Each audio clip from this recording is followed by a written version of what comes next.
18 मई 2008 अपने बेडरूम में एक शख्स ने खुद को गोली मारकर सुसाइड कर ली। ये कोई आम इंसान नहीं था, ये वो इंसान था जिसने नासा तक को हैक कर दिया था। नासा के सर्वर से सारी इंफॉर्मेशन को चुरा लिया था और ये सब उसने किया था सिर्फ अपनी एंटरटेनमेंट के लिए।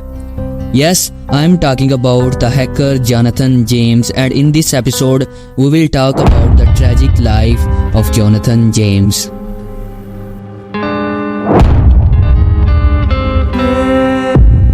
About half decade ago computer बहुत ज़्यादा रेयर थे और ऐसे लोग जो कंप्यूटर को ऑपरेट करते थे वो भी बहुत ज़्यादा नहीं होते थे।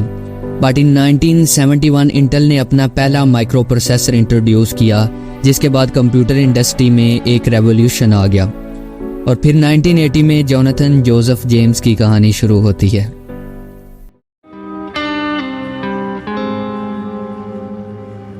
साल 1982 में रॉबर्ट जेम्स और उसकी वाइफ जोएन यूरिस्टा मियामी डेड फ्लोरिडा में आकर सेटल होते हैं और एक साल के बाद उनके यहाँ एक बच्चा पैदा होता है जिसे आज दुनिया जोनाथन जेम्स के नाम से जानती है। James father was a programmer और उसने घर पर एक छोटा सा कंप्यूटर सेटअप भी बना रखा था। अपने बचपन में ही जेम्स को कंप्यूटर से काफ़ी ज़्यादा लगाव था। वो घंटों तक कंप्यूटर गेम्स खेलता रहता। आई नो ये आपके लिए एक मामूली सी बात है, बट मैं उस वक्त की बात कर रहा हूँ जब इंटरनेट पर रिसर्च अभी शुरू ही हुई थी। जेम्स के पेरेंट्स उसकी इस एडिक्शन से काफ़ी ज़्यादा परेशान थे। उन्होंने कंप्यूटर पर रिस्ट्रिक्शंस जैसे पासवर्ड एटसेट्रा लगा दिए, लेकिन जोनाथन कंप्यूटर के मामले में इतना ज़्यादा सेंसिटिव था कि उसने इन रिस्ट्रिक्शंस को बाईपास करने के लिए डिफरेंट वेज तलाश करना शुरू कर दिए और सिर्फ 10 साल की उम्र में जोनाथन सी लैंग्वेज में एक्सपर्ट हो चुका था। Jonathan was curious and want to know how this computer works, इसलिए जोनाथन अपना ज़्यादातर वक्त कंप्यूटर के साथ गुजारता था। वक्त गुजरने के साथ साथ जोसेफ कंप्यूटर में इतना एक्सपर्ट हो चुका था कि उसके लिए किसी सिस्टम को बाईपास करना अब ज़्यादा मुश्किल ना था।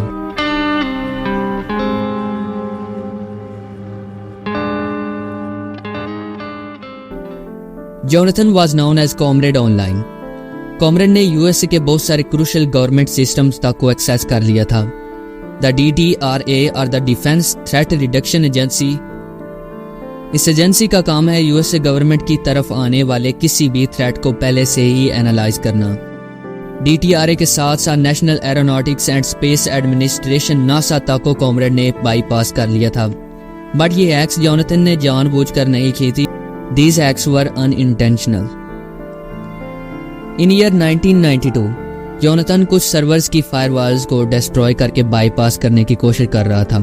थोड़ी देर बाद उसे हंसविला अलाबामा में मौजूद एक सर्वर में एक्सेस मिल गई। जेम ने उस सर्वर में मालवेयर को इंस्टॉल करके 13 कंप्यूटर को बाईपास कर लिया।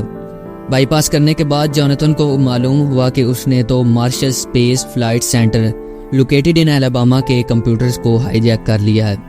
ये वो सेंटर था जो रॉकेट्स को बनाता और उनको टेस्ट करता था और साथ ही इंटरनेशनल स्पेस स्टेशन से कम्युनिकेशन और उसकी मेंटेनेंस भी इसी यूनिट की रिस्पॉन्सिबिलिटी थी। जोनाथन ने इस बाईपास के दौरान $1.7 मिलियन वर्थ का डाटा को कॉपी कर लिया था और उस डाटा में उस सॉफ्टवेयर का सोर्स कोड भी मौजूद था जिसकी मदद से इंटरनेशनल स्पेस स्टेशन का टेम्परेचर और ह्यूमिडिटी को कंट्रोल किया जाता था।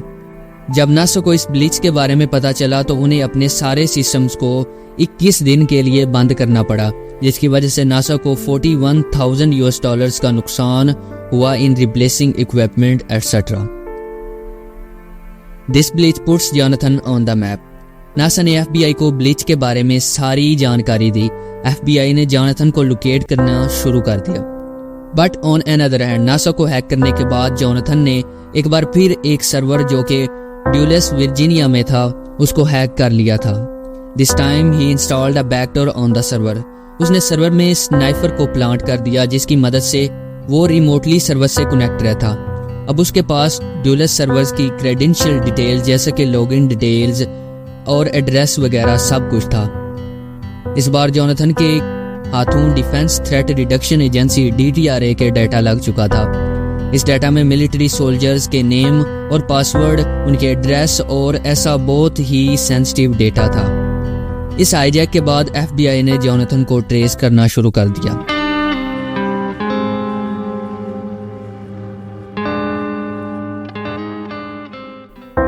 26 जनवरी 2000 सुबह के 6 बजे FBI ने हैकर के घर पर रेड कर दी। इस रेड के दौरान उन्हें 4 पीसीज, एक लैपटॉप और एक पॉकेट कंप्यूटर मिला। जोनाथन ने कोर्ट में नासा और DTRA के हैक का जुर्म कबूल कर लिया। क्योंकि जोनाथन उस वक्त सिर्फ 16 साल का था, इस वजह से उसे सिर्फ 6 महीनों की हाउस अरेस्ट की सज़ा सुनाई गई और उसके इंटरटेनमेंट पर्पस के लिए कंप्यूटर के यूज़ पर भी पाबंदी लगा दी गई। इसके साथ ही उसे नासा और DTRA को अपॉलजी लेटर भी लिखना पड़ा और सारा तरीका भी बताना पड़ा उसने कैसे उनके सिस्टम्स को बाईपास किया। कुछ महीनों बाद जोनाथन को अपनी हाउस अरेस्ट की वायलेशन करते हुए पकड़ा गया। उसके ब्लड सैंपल्स में ड्रग्स को भी डिटेक्ट किया गया था। इस बार जोनाथन को पूरे 6 महीनों के लिए जेल की सज़ा दी गई और ये पहली बार था कि 16 साल का लड़का साइबर क्राइम की वजह से जेल जा रहा था।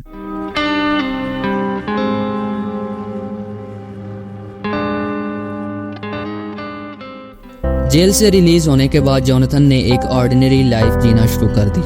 वो काफ़ी डिप्रेशन में रहता था।